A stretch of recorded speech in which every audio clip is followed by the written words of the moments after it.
ng batas ng SSS ang lahat ng self-employed. Yun lamang po, yung actual coverage ay medyo mahirap. Hindi katulad ng mga empleyado na mayroong employer na nag-aasikaso ng kanilang SSS, ang self-employed po ay sarili lang ang maaasahan. So you really have to register yourself, pay contributions yourself, and handle all SSS matters yourself. That's why we take great effort in improving our programs to make this as easy for you as possible. Maaga po namin pinapakita ang iba't ibang benepisyo ng isang self-employed member ng SSS. Sa inyong pagtanda, may retirement benefit. Sa inyong pagkasakit, may disability benefit. Sa inyong pagkamatay, may survivor's benefit po, hindi nyo may iwang asawa. May funeral benefit po, may sickness benefit po, may maternity benefit po. Kung ang aksidente, disgrasya o sakit ay work-related, mayroon din pong easy benefit, yung employees compensation benefit. At sa oras na pangangailangan sa kaperahan, makakahiram din po ng pera sa SSS. Kung kayo po ay naghahanap buhay pa, yung salary loan program ng SSS. Kung kayo po ay pensioner na, yung pension loan program ng SSS po. Ang lahat po ng yan ay inyo pong maaaring matamo basta po kayo ay naghuhulog ng buwanang kontribusyon sa SSS.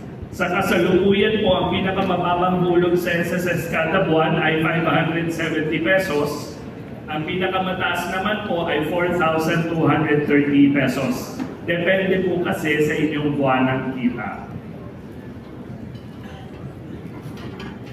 Talakayin po natin ng mabilis ang bawat benepisyo po ng SSS. Ang pinakamahalagang benepisyo po ng SSS ay ang buwanang pensyon pagdating ng inyong retirement. Nangangailangan po lamang ng 120 contributions. Katumbas po ng 10 taong hulog sa SSS, hindi po kailangan dire-diretso. Okay lang po yung may gap dahil minsan ay wala tayong hanap buhay, walang kita, hindi din kailangan maghulog sa SSS. Basta po pagdating ng inyong retirement na hindi po bababa sa edad 60 o 60, nakapag-ipon man lang kayo ng 120 contributions, then for sure you will be eligible to a monthly pension.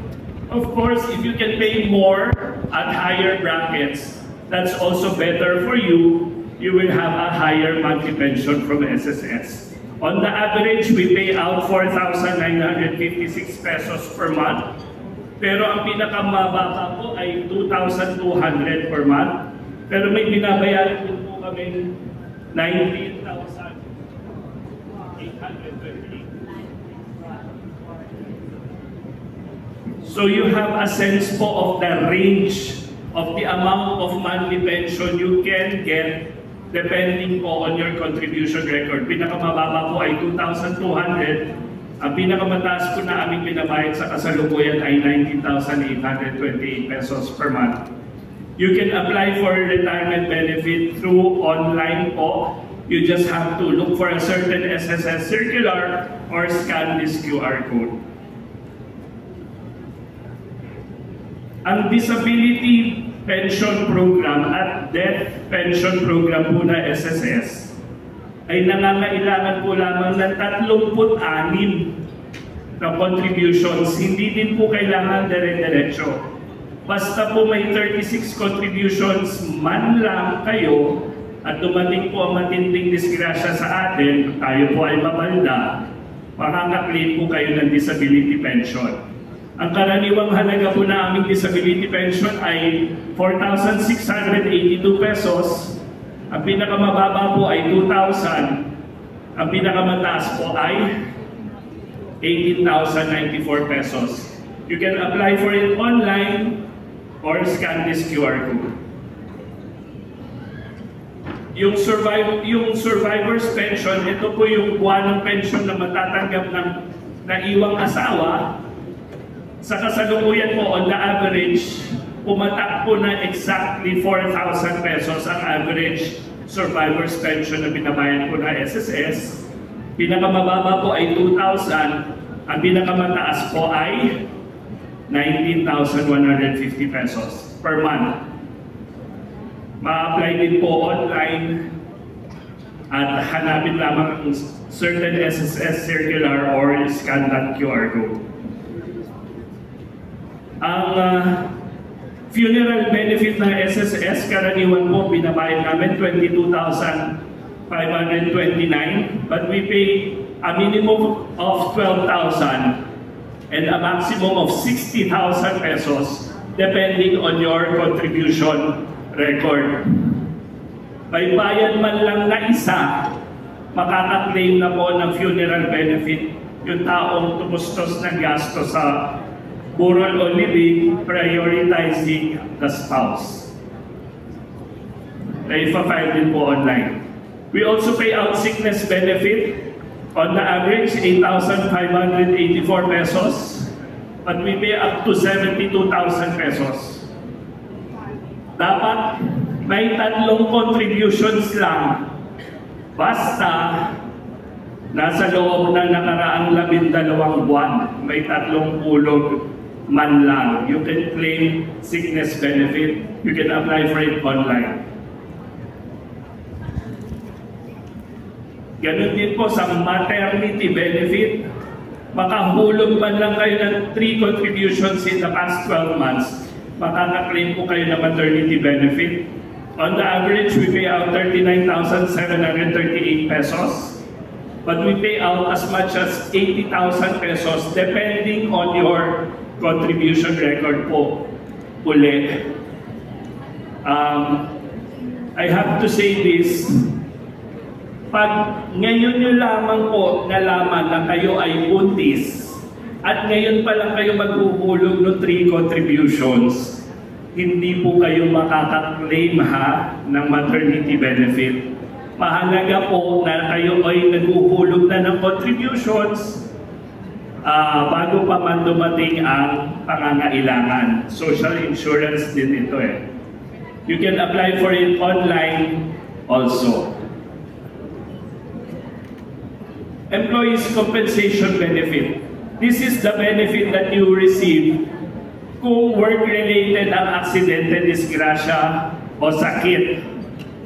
This is additional benefits that you will get from the EC program which SSS also administers. Nangangailangan lamang na isang kontribusyon.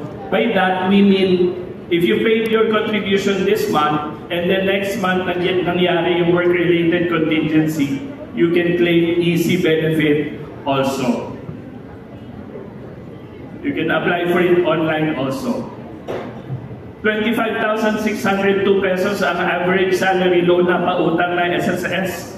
It only requires 36 contributions. Basta yung 6 po doon ay nasa loob na nakaraang 12 buwan.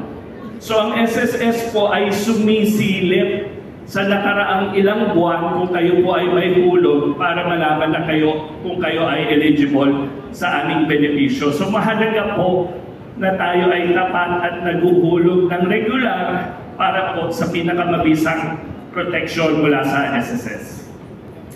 The maximum, by the way, is 40,000 pesos and online din po ang application.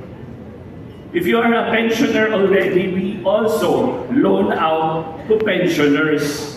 On the average, the program loans out 46,000 pesos to a retirement pensioner, but we can also loan up to 200,000 pesos kung mataas ang buwan ng pensyon ng retirement pensioner. So the way we handle this is yung pambayad ng monthly amortization ng pensioner is also from his own pension. Pero we will only deduct up to half of the pension amount for the amortization and keep 50% of the pension with you para every month may papasok pa rin na pera sa inyo at naipag-file din po yan online. So, napansin po ninyo na lahat po ng benepisyo at loan program na SSS ay na-file po online. Ang mga branches po na SSS ay nandyan pa rin. Kung kayo'y nahihirapan sa online, pagpunta nyo sa SSS branch, online pa rin po, pero may tutulong sa inyong taga-SSS. Ito, kami po ay gumagawa ng Provident Fund account sa ngalan ninyo kung kayo po ay naghuhulog sa mas matataas na salary bracket, above 20,000. We also created a voluntary Provident Fund account if you want to contribute more to your SSS. So these two Provident Fund programs are our response to clamor for higher benefits at retirement. Pag nag-retire kayo on top of your monthly pension, you will have accumulated so much amount in your Provident funds, which will be your additional benefit at retirement po. Ito po ang table ng gabay na ating contributions for SSS every month. Minimum of 570, maximum of 4,230 pesos every month. So, dapat po ay makilala ng SSS kayo bilang self-employed. Mag-register kayo sa SSS bilang self-employed kung kayo po ay tunay na self-employed. Dahil may additional benefit na po ang mga self-employed, covered na po kayo in terms of work-related contingencies. I will just skip these slides. Ang mahalaga lamang po ay magpa-register kayo sa SSS bilang self-employed kung kayo ay tunay na self-employed. Bibilisan ko lamang po, kung wala pa po kayong SSS number, online po ang pag-register as self-employed. I-click nyo lamang po from our website, apply for an SS number. And then when you reach the point of purpose of registration, just be sure to click on self-employed. Write your profession, and after that, you will have created an SSS number and registered yourself as self-employed. Kung wala namang SSS number, ay kung may SSS number na po kayo, as of this moment, papel pa po yan, you need to submit a member data change request to change your membership type to self-employed. This is what the form looks like. Sa portion ng change membership type, just be sure to write your occupation.